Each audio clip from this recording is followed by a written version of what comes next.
అస్సలాము అలైకుం వరహమతుల్లాహి వబరకాతుహు. ఒక్కసారి ఊహించుకోండి, మీరు ఎంతో నమ్మిన ఒక వ్యక్తి మీ గురించి మీ వెనక చెడుగా మాట్లాడుతున్నాడని మీకు తెలిసింది. మీ తప్పుల గురించి ఇతరులకు చెప్పాడు. మీరు చెయ్యని పని కూడా మీపై మోపాడు. మీ గురించి ఒక అబద్ధాన్ని చాలామందికి చెప్పాడు. ఆ విషయం తెలిసిన వెంటనే మనసులో కోపం వస్తుంది, అవమానంగా అనిపిస్తుంది. ఎందుకిలా చేశాడు అనే బాధ కలుగుతుంది. వెంటనే అతనికి మెసేజ్ చేయాలనిపిస్తుంది. అందరి ముందు నిజం బయటపెట్టాలనిపిస్తుంది. అతను మీ గురించి చెప్పినదంతా తిరిగి అతని గురించి చెప్పాలనిపిస్తుంది. కానీ ఒక్కసారి ఆగండి. ఇలాంటి సమయంలో ఇస్లాం మనకు ఏం చేయమని చెబుతోంది? ఎవరైనా మన గురించి చెడుగా మాట్లాడుతున్నారని తెలిసినప్పుడు మన స్పందన కూడా ఒక పరీక్షే. వాళ్ళు తప్పు చేశారా లేదా అన్నది ఒక విషయం. వాళ్ల తప్పుకు మనం ఎలా స్పందించామన్నది మరో విషయం. మొదట చేయాల్సిన పని వెంటనే స్పందించడం కాదు. కోపంతో మెసేజ్ పంపకండి. కోపంతో స్టేటస్ పెట్టకండి. అందరికీ విషయం చెప్పకండి. వాళ్లను తిట్టకండి. వారి కుటుంబాన్ని అవమానించకండి. వారి తప్పులను వెతికి బయటపెట్టకండి. ముందుగా అసలు విషయం ఏమిటో తెలుసుకోండి. మీకు ఎవరో ఒకరు వచ్చి వాళ్ళు మీ గురించి ఇలా మాట్లాడారని చెప్పారు. కానీ నిజంగా అలా జరిగిందా?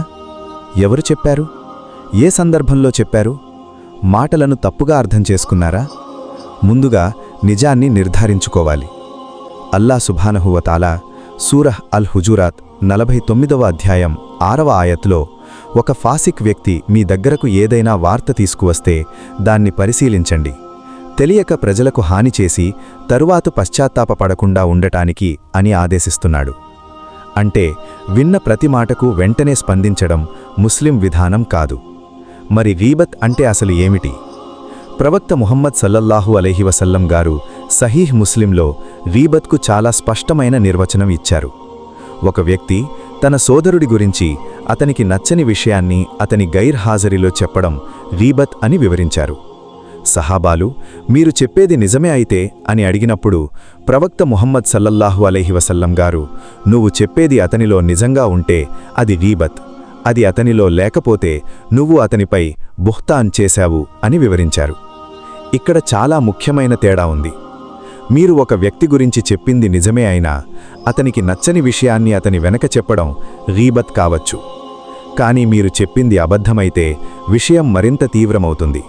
అది బుహ్తాన్ అంటే అబద్ధపు ఆరోపణ లేదా అపవాదు.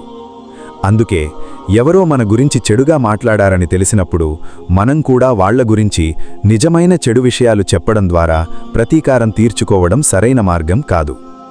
అల్లా సుబ్హానహు వ తఆలా సూరహ్ అల్ హుజూరాత్ 49వ అధ్యాయం 12వ ఆయత్లో గీబత్ను తీవ్రంగా హెచ్చరిస్తున్నాడు.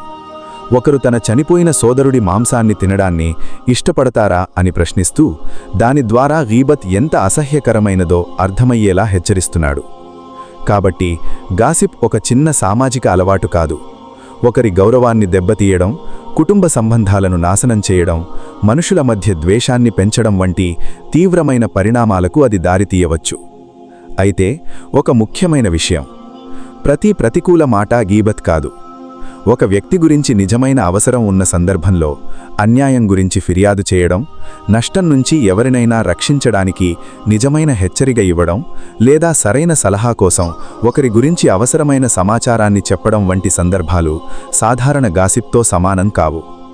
సహీహ్ బుఖారీ మరియు సహీహ్ ముస్లింలో వచ్చిన ఫాతిమా బింత్ ఖైస్ రదియల్లాహు అన్హా హదీథ్లో ఆమె వివాహం గురించి సలహా కోరినప్పుడు ప్రవక్త ముహమ్మద్ సల్లల్లాహు అలైహి వసల్లం గారు ఇద్దరు వ్యక్తుల గురించి వారి సంబంధిత లోపాలను ఆమెకు తెలియజేశారు. ఎందుకంటే ఆమెకు సరైన నిర్ణయం తీసుకోవడానికి ఆ సమాచారం అవసరం. అంటే అవసరమైన నిజమైన హెచ్చరిక మరియు కేవలం ఒకరి గౌరవాన్ని దెబ్బతీయడానికి చేసే గీబత్ ఒకటే కాదు. అయితే మనం నిజంగా అబద్ధాల బారిన పడితే, ఎవరో మన గురించి చెయ్యని పడి చేశామని చెబుతున్నారా? మన గౌరవాన్ని నాశనం చేసే అబద్ధాన్ని ప్రచారం చేస్తున్నారా? అప్పుడు మనం ఇస్లాం మనల్ని న్యాయం కోరవద్దని చెప్పడం లేదు. సూరహ్ అన్నిసా 4వ అధ్యాయం 148వ ఆయత్లో అల్లా చెడు మాటలను బహిరంగంగా చెప్పడాన్ని ఇష్టపడడని, కానీ అన్యాయం గురైన వ్యక్తికి మినహాయింపు ఉందని తెలియజేస్తున్నాడు. అంటే అన్యాయం జరిగితే దాన్ని సరిచేయడానికి తగిన వ్యక్తికి నిజాన్ని చెప్పడం, అవసరమైన సహాయం కోరడం, మనపై వచ్చిన తప్పుడు ఆరోపణను ప్రశాంతంగా ఖండించడం అనుమతించబడుతుంది. కానీ ఇక్కడ కూడా ఒక పరిమితి ఉంది. వాళ్ళు ఒక అబద్ధం చెప్పారు కాబట్టి మనం 10 అబద్ధాలు చెప్పకూడదు.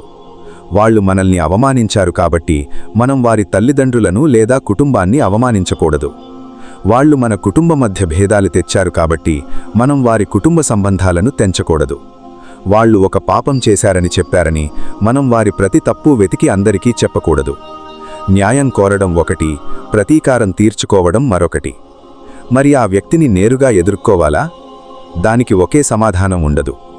చిన్న విషయమైతే దాన్ని పట్టించుకోకుండా వదిలేయడం మంచిదై ఉండవచ్చు.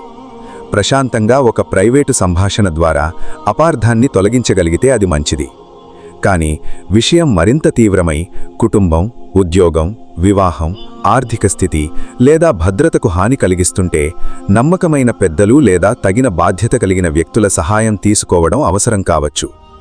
లక్ష్యం వాళ్లను ఓడించడం కాదు, లక్ష్యం హానిని ఆపడం. ఇలాంటి సమయంలో మన కోపాన్ని కూడా నియంత్రించాలి.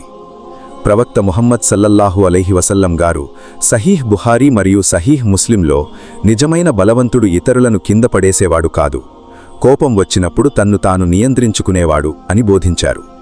అందుకే మీ గురించి ఎవరో మాట్లాడారని తెలిసినప్పుడు మీకు కోపం రావడం సహజమే, బాధపడడం కూడా సహజమే. కానీ ఆ కోపం మీ చేత మరో పాపం చేయించకుండా ఆపుకోవడమే మీ పరీక్ష. కొన్నిసార్లు ఆ మాటలు మనసులో పదే పదే తిరుగుతాయి. వాళ్ళు అలా ఎందుకు చెప్పారు? అందరూ నన్ను తప్పుగా అనుకుంటే నేను అందరికీ నిజం ఎలా నిరూపించాలి? కానీ గుర్తుంచుకోండి, మీ గురించి ప్రతి ఒక్కరి అభిప్రాయాన్ని మీరు నియంత్రించలేరు. మీ నిజాన్ని అల్లా తెలుసు. ప్రజలు మీ గురించి ఏమనుకుంటున్నారన్నదానికంటే అల్లా మీ గురించి ఏమి తెలుసుకున్నాడన్నదే ముఖ్యమైన విషయం. మీరు నిజాయితీగా ఉంటే మీ కర్తవ్యాన్ని మీరు చెయ్యండి. అవసరమైన చోట నిజాన్ని స్పష్టంగా చెప్పండి. అన్యాయం కొనసాగితే తగిన మార్గంలో సహాయం పొందండి. ఆ తర్వాత మీ హృదయాన్ని ద్వేషంతో, కోపంతో, నిరీక్షతో నింపుకోకండి. క్షమించడం గురించి కూడా ఇస్లాం మనకు ఎంతో గొప్ప మార్గాన్ని చూపిస్తోంది. సూరహ్ అన్నూర్ 24వ అధ్యాయం 22వ ఆయత్తులో అల్లా క్షమించాలి, ఉపేక్షించాలి అని ప్రోత్సహిస్తున్నాడు. మనం కూడా అల్లా మనల్ని క్షమించాలని కోరుకుంటాం కదా. కానీ క్షమించడం అంటే పదే పదే హాని చేయడానికి ఎవరికైనా అవకాశం ఇవ్వడం కాదు. మీరు ఒకరిని క్షమించవచ్చు, అదే సమయంలో భవిష్యత్తులో మళ్లీ అదే హాని జరగకుండా తగిన హద్దులు కూడా పెట్టుకోవచ్చు. ఇప్పుడొక్కసారి మనల్ని మనం ప్రశ్నించుకుందాం. ఎవరైనా నా గురించి గీబత్ చేస్తే నేను కూడా గీబత్ చేస్తానా? వాళ్ళు నా గురించి అబద్ధం చెబితే నేను కూడా అబద్ధంతో సమాధానం చెప్తానా? వాళ్ళు నా గౌరవాన్ని దెబ్బతీస్తే నేను అల్లాకు ఇష్టమైన నా స్వభావాన్ని ఎందుకు కోల్పోవాలి? నేను ప్రజల అభిప్రాయాల కోసం ఎక్కువగా బాధపడుతున్నానా, లేక అల్లా సంతృప్తి కోసం జీవిస్తున్నానా? గుర్తుంచుకోండి, మీ గురించి వాళ్ళు ఏం మాట్లాడుతున్నారో మీరు నియంత్రించలేరు. కానీ వాళ్ల మాటలకు మీరు ఎలా స్పందిస్తారో మాత్రం మీరు నియంత్రించగలరు.